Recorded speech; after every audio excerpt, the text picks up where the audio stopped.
অসমীয়া আলোচনী জোনাকীৰ প্ৰথম সম্পাদক কোন আছিল?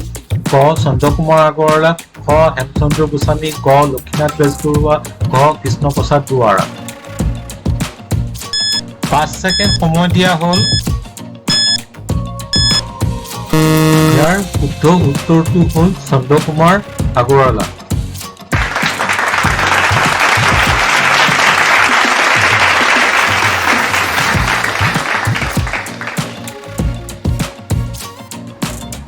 জোনাকী যুগৰ ত্ৰিমূৰ্তি বুলি কাক কাক কোৱা হয়?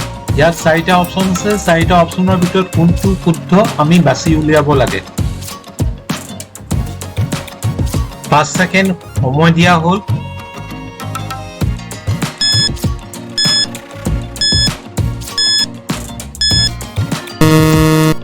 ইয়াৰ শুদ্ধ উত্তৰটো হ'ল চন্দ্ৰকুমাৰ আগৰৱালা, লক্ষীনাথ বেজবৰুৱা আৰু হেমচন্দ্ৰ গোস্বামী।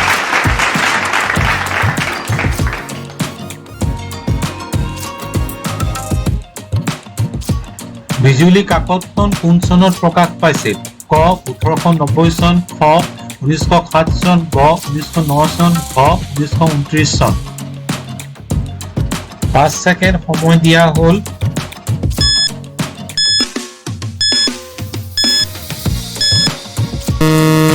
প্ৰশ্নটোৰ উত্তৰ হ'ল 1890 চন।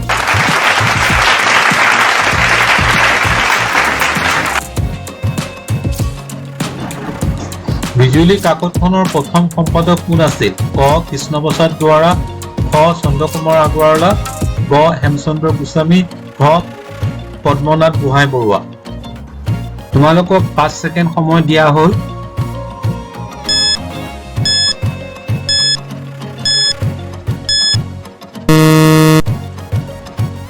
শুদ্ধ উত্তৰটো হ'ল কৃষ্ণপ্ৰসাদ দুৱৰা।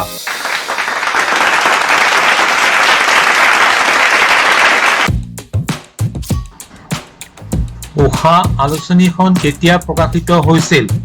ক 1890 চন, খ 1907 চন, গ 1909 চন, ঘ 1929 চন। 5 ছেকেণ্ড সময় দিয়া হ'ল।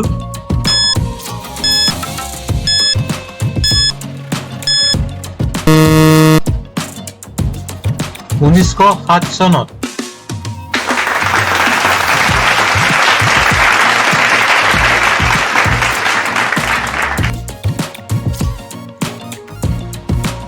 উষা আলোচনীখন কোনে সম্পাদনা কৰিছিল? ক চন্দ্ৰকুমাৰ আগৰৱালা, খ লক্ষীনাথ বেজবৰুৱা, গ হেমচন্দ্ৰ গোস্বামী, ঘ পদ্মনাথ গোহাঁই বৰুৱা। 5 ছেকেণ্ড সময় দিয়া হ'ল।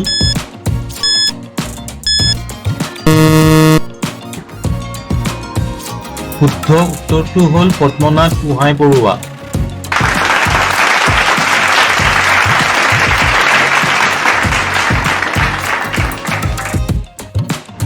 বাঁহী আলোচনীখন কোন চনত প্ৰকাশ পাইছিল?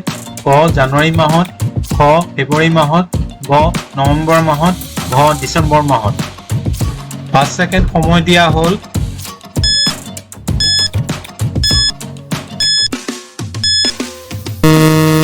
1909 চনৰ ডিচেম্বৰ মাহত।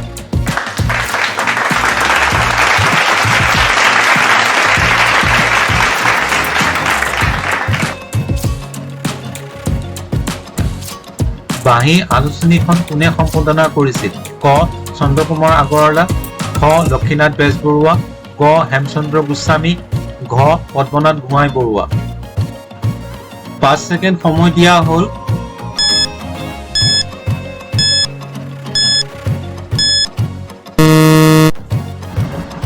বাঁহী আলোচনীখন সম্পাদনা কৰিছিল লক্ষীনাথ বেজবৰুৱাই।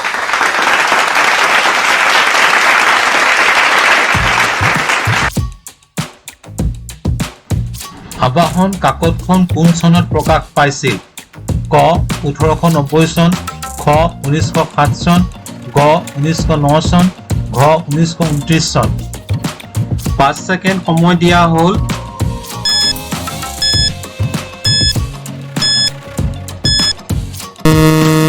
আবাহন কাকতখন প্ৰকাশ পাইছিল 1929 চনত।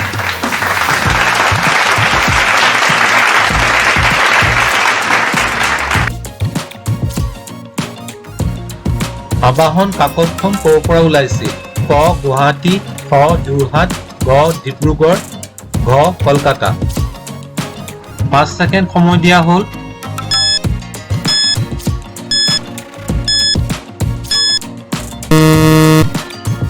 আবাহন কাকতখন ওলাইছিল কলিকতাৰ পৰা।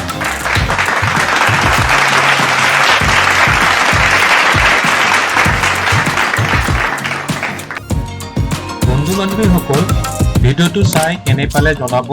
লগতে লাইক, শ্বেয়াৰ, কমেণ্ট আৰু ছাবস্ক্ৰাইব কৰিবলৈ নাপাহৰিব।